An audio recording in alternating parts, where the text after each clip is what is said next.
Hello friends. I wanted to talk today to you guys about how to deal with when you've realized that perhaps you've given your child Lyme disease. And this can be a really sensitive subject. I know it's a subject sometimes on the Lyme Facebook groups, and I just want to talk to you guys about that because it's something that we've had to personally deal with, my husband and I, and especially myself, because I feel like there's a good possibility that was mostly in utero. And so, I don't know, I just want to, be here with you and talk to you guys about, if you are dealing with this, how we can work through this and what that might look like. And I don't know, it's just been on my heart, and so that's what the video today is going to be about. There's so many different ways that your child can get Lyme, and in our situation, both mom and dad, both of us have Lyme.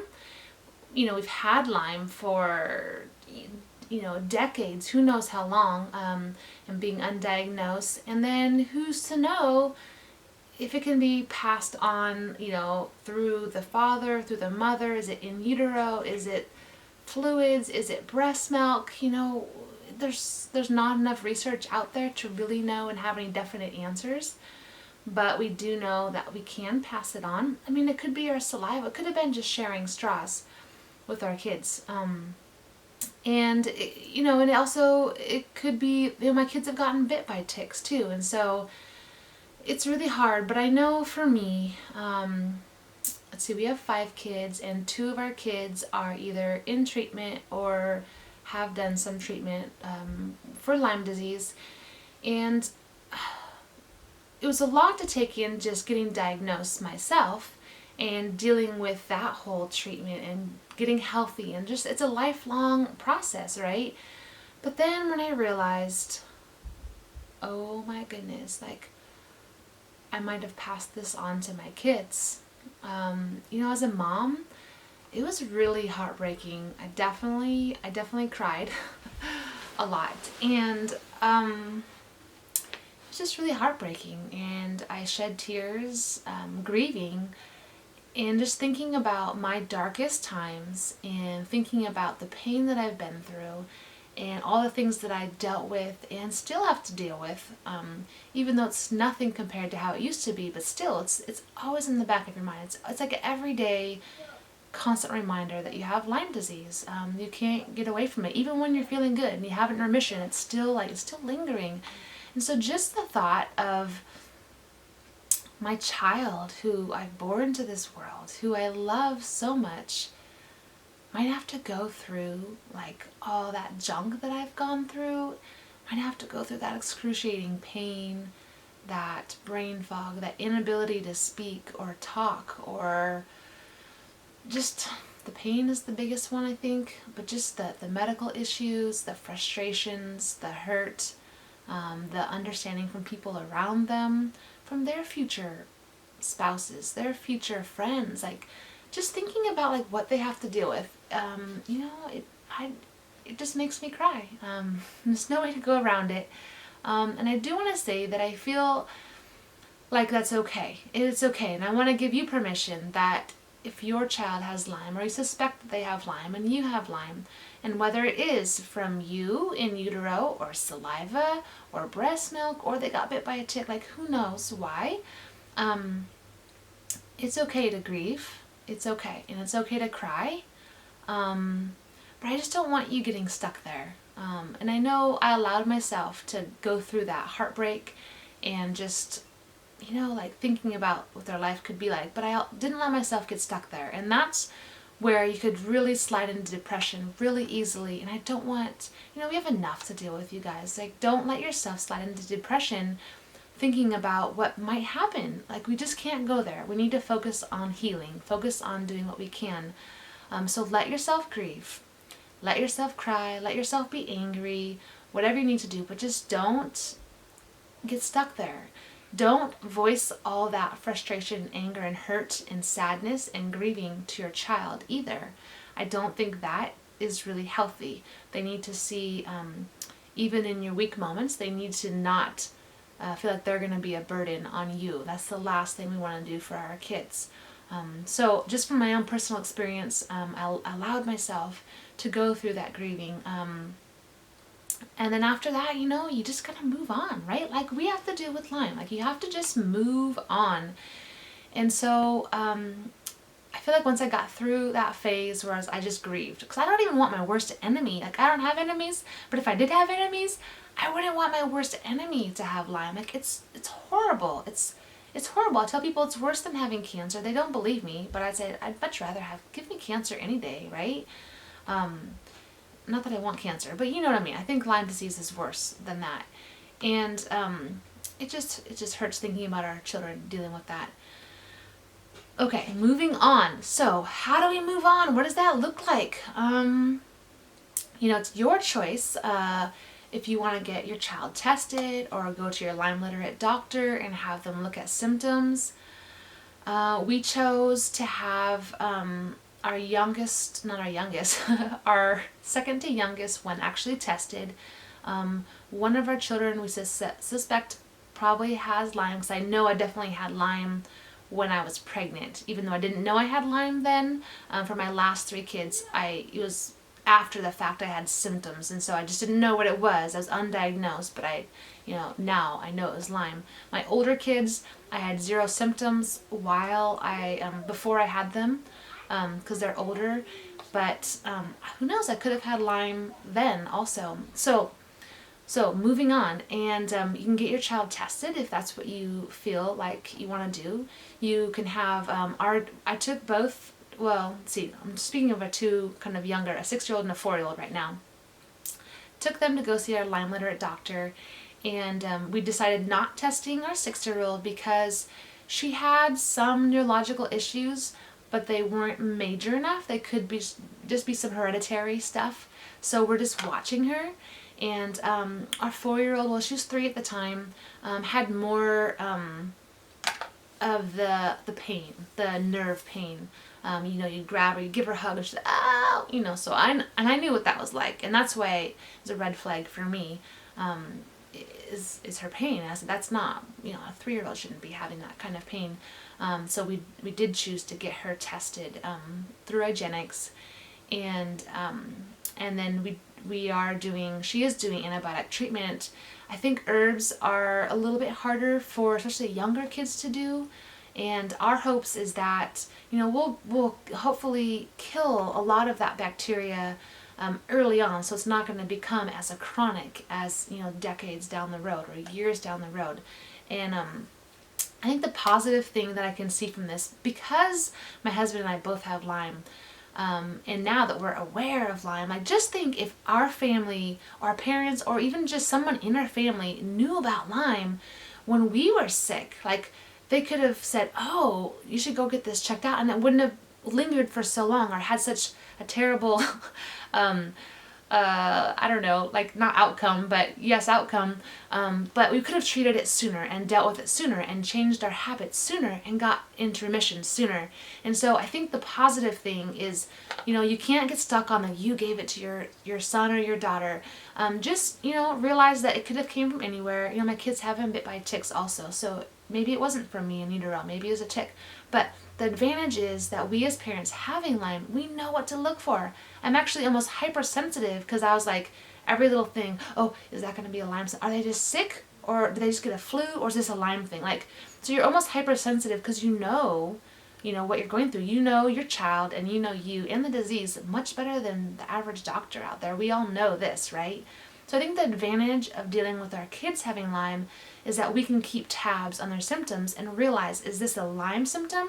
And hopefully we can catch it much, much earlier than if a regular doctor were trying to diagnose and knew nothing about Lyme. If we knew nothing about Lyme disease, we wouldn't know. I didn't even know about the whole bullseye rash. I had nothing. I didn't know that as a child. My parents didn't know what to look for if we got bit by a spider or a horsefly or a deer fly or a tick. They didn't know to look for the bullseye rash and what that even meant. So having that knowledge and that wisdom, not just knowledge, but wisdom, dealing with Lyme disease helps us to help our kids be more on top of the game, right? They're in a better situation than I was because I knew nothing about Lyme. I had to learn everything.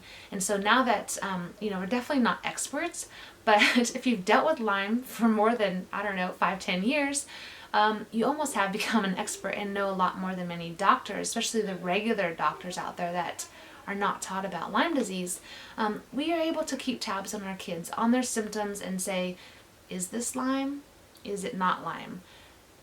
Could it be, could it not be? Is it from a tick? Is it not from a tick? Is this a normal thing? Is this their personality that they're OCD, or is this maybe a Lyme symptom? And also, even some of my kids that maybe don't have any symptoms now, if something stressful were to come up in their life later on in their life, even when they're older, and all of a sudden they fall apart, I'm going to know what it is. That's Lyme. That's Lyme rearing its ugly head, right?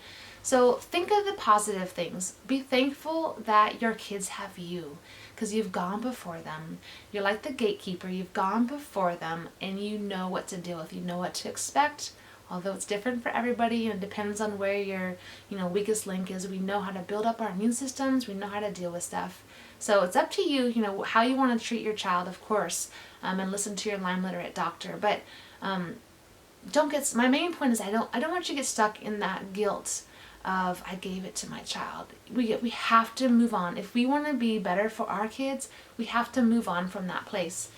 And another thing, if you've driven or ridden on an airplane, the safety brochure that comes with, in the front, in the seat pocket in front of you, says if there's an emergency, you put your own mask on first for oxygen before you put on your child's, okay? And the same kind of thing is true with Lyme, where we need to make sure we're doing the best we can, the best care that we can have for ourselves, and the best immune boosting things that we can do for ourselves, the best medication, supplements, whatever it might be that you're doing to treat your Lyme, the dietary restrictions or whatever you're doing. Make sure that we're building ourselves up so we are there for our kids, and we do know what can help us. We know that can probably help our children too. And so, your oxygen mask goes on first. Treat yourself so that you're functionable and you're able to be there for your kids.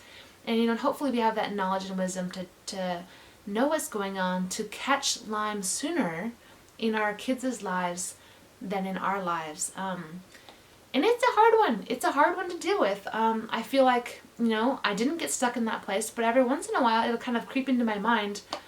I hope my daughter doesn't have to deal with this someday or that someday. Or I hope they're never, in a worse, in a bad shape like I had been in the worst of things. But I think just be their advocate and be thankful that you are their parent, and be thankful that you have Lyme. It's kind of the same thing. Like, I'm thankful in a way that my husband has Lyme. I'm thankful I didn't give it to him. That would be heartbreaking too. But same thing with kids. Like, you have to it is what it is, and you just have to move on and get better and work on healing. Like, you can't get stuck in the how and why and when and the anger and not getting support from doctors. You can't get stuck there because, you're not going to progress in your healing journey if you're just stuck there. So if it's for yourself, your children, your spouse, whatever it might be, we can't get stuck in that place. Okay, you guys? I think that's all I really wanted to talk about right now. It was just heavy on my heart. I know it's becoming more and more common, unfortunately, to have, it was just like one person in the family was struggling, and now I'm seeing more and more in the Lyme community that it's the spouse also has Lyme, the children have Lyme, and then there's a whole other hard part is if you're really having a hard time, and then you have this sick child also. How do you deal with that? Just keeping track of medicines and supplements and everything, that is really hard in itself, of your own things, let alone having to have your kids. And so it's becoming more and more common, unfortunately, and so I just wanted to talk about that for a little bit. I guess, I don't know, it's just on my heart, and I understand what you guys are going through if you're dealing with a child that has Lyme. I think it's hard enough if a child has Lyme and you don't, but when you have Lyme and you have that sometimes guilt that you've given it to your children, don't get stuck in that guilt.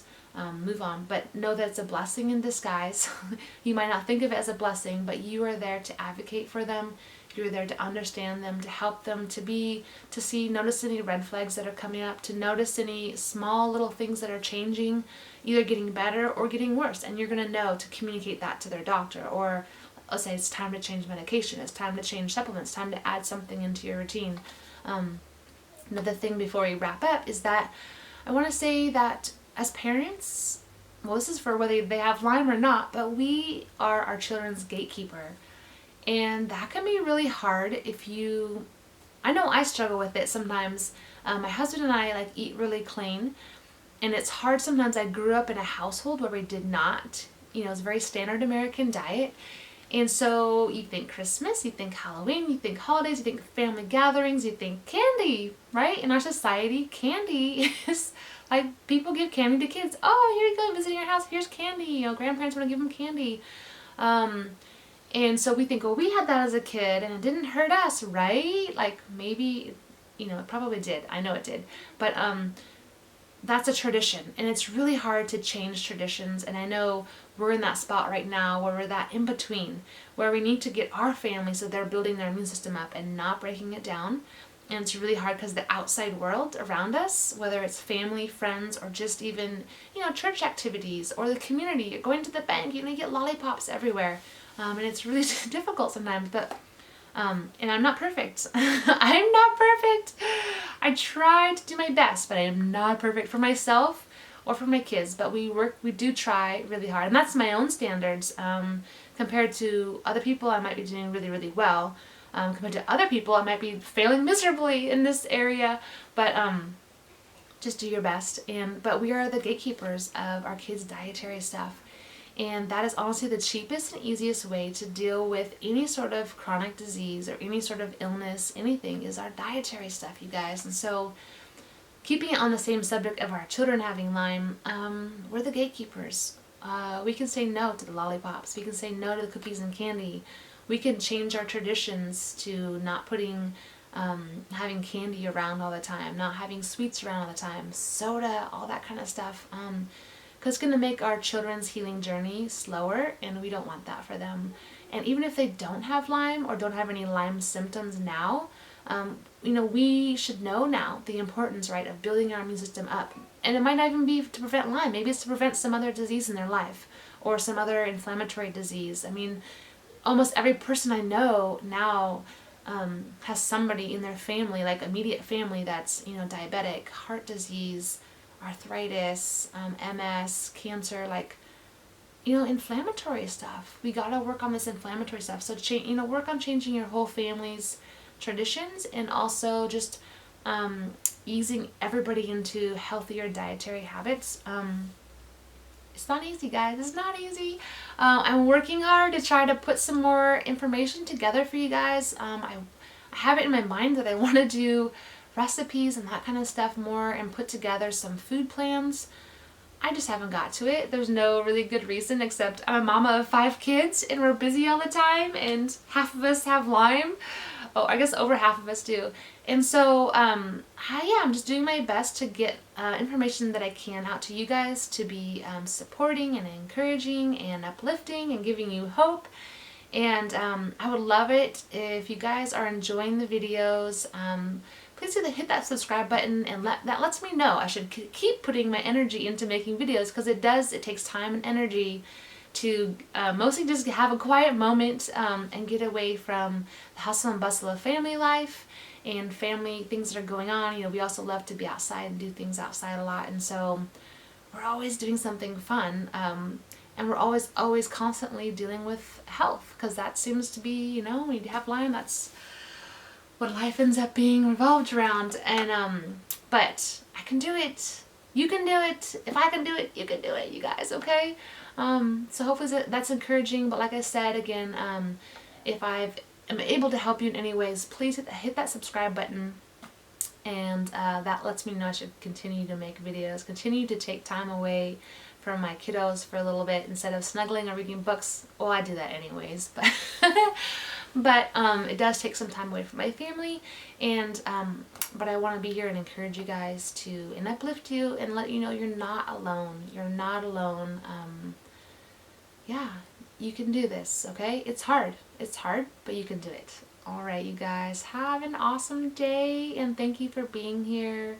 And my love and support goes out to you.